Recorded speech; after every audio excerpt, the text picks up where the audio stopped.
ನಮಸ್ಕಾರ ಸ್ನೇಹಿತರೆ, ನಾವಿಂದು ಆಂಗ್ಲ ಭಾಷೆಯ ಲೆಕ್ಕಶಾಸ್ತ್ರದ ಕೆಲವು ಪದಗಳನ್ನು ಕನ್ನಡದಲ್ಲಿ ಅರ್ಥಪೂರ್ಣವಾಗಿ ಹೇಗೆ ಬರೆಯುವುದೆಂದು ಈ ವಿಡಿಯೋದಲ್ಲಿ ನೋಡೋಣ.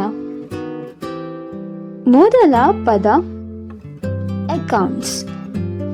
ಅಕೌಂಟ್ ಅಂದರೆ ಲೆಕ್ಕ.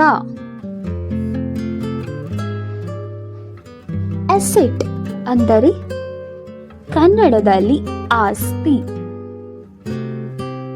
ಆಡಿಟ್ ಅಂದರೆ ಲೆಕ್ಕ ಪರಿಶೋಧನೆ.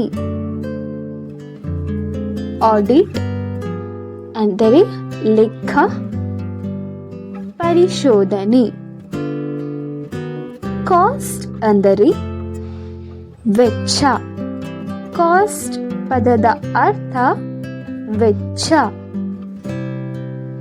ಡಿಪ್ರಿಸಿಯೇಷನ್. ಡಿಪ್ರಿಸಿಯೇಷನ್ ಪದದ ಅರ್ಥ ಸವಕಳಿ. ಡಿಪ್ರಿಸಿಯೇಷನ್ ಪದದ ಅರ್ಥ ಸವಕಳಿ. ಎಂಟ್ರಿ. ಎಂಟ್ರಿ ಪದದ ಅರ್ಥ ನಮೂದು. ಎಂಟ್ರಿ ಪದದ ಅರ್ಥ ನಮೂದು. ಲೆಡ್ಜರ್. ಲೆಡ್ಜರ್ ಅಂದರೆ ಖಾತಾ ಪುಸ್ತಕ. ಲೆಡ್ಜರ್ ಪದದ ಅರ್ಥ ಖಾತಾ ಪುಸ್ತಕ. ಕ್ರೆಡಿಟ್ ಅಂದ್ರೆ ಜಮಾ. ಕ್ರೆಡಿಟ್ ಜಮಾ. ಲಯಬಿಲಿಟಿ. ಲಯಬಿಲಿಟಿ ಪದದ ಅರ್ಥ ಹೊಣೆ. ಲಯಬಿಲಿಟಿ ಪದದ ಅರ್ಥ ಹೊಣೆ. Petty cash. ಪೆಟ್ಟಿ ಕ್ಯಾಶ್ ಪದದ ಅರ್ಥ ಚಿಲ್ಲರೆ ರಕಮು. ಪೆಟ್ಟಿ ಕ್ಯಾಶ್ ಪದದ ಅರ್ಥ ಚಿಲ್ಲರೆ ರಕಮು. ಇನ್ಕಮ್. ಇನ್ಕಮ್ ಆಂಗ್ಲ ಭಾಷೆಯ ಪದ, ಕನ್ನಡದಲ್ಲಿ ಅರ್ಥ ಆದಾಯ. ಕನ್ನಡದಲ್ಲಿ ಅರ್ಥ ಆದಾಯ. ರಿಯಲೈಸೇಷನ್. ರಿಯಲೈಸೇಷನ್ ಪದದ ಅರ್ಥ ಆಸ್ತಿ ವಿಕ್ರಯ. ಆಸ್ತಿ ವಿಕ್ರಯ. ರೆಮ್ಯುನರೇಷನ್. ರೆಮ್ಯುನರೇಷನ್ ಪದದ ಅರ್ಥ ಸಂಭಾವನೆ. ರೆಮ್ಯುನರೇಷನ್ ಪದದ ಅರ್ಥ ಸಂಭಾವನೆ. ಕ್ರೆಡಿಟರ್. ಕ್ರೆಡಿಟರ್ ಪದದ ಅರ್ಥ ಲೇಣಿದಾರ.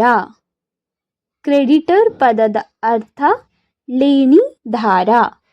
ಡೆಪ್ಟರ್ ಪದದ ಅರ್ಥ ಸಾಲಗಾರ. ಡೆಪ್ಟರ್ ಪದದ ಅರ್ಥ ಸಾಲಗಾರ. ಡೆಬ್ಟ್ ಪದದ ಅರ್ಥ ಖರ್ಚು. ಡೆಬ್ಟ್ ಪದದ ಅರ್ಥ ಖರ್ಚು.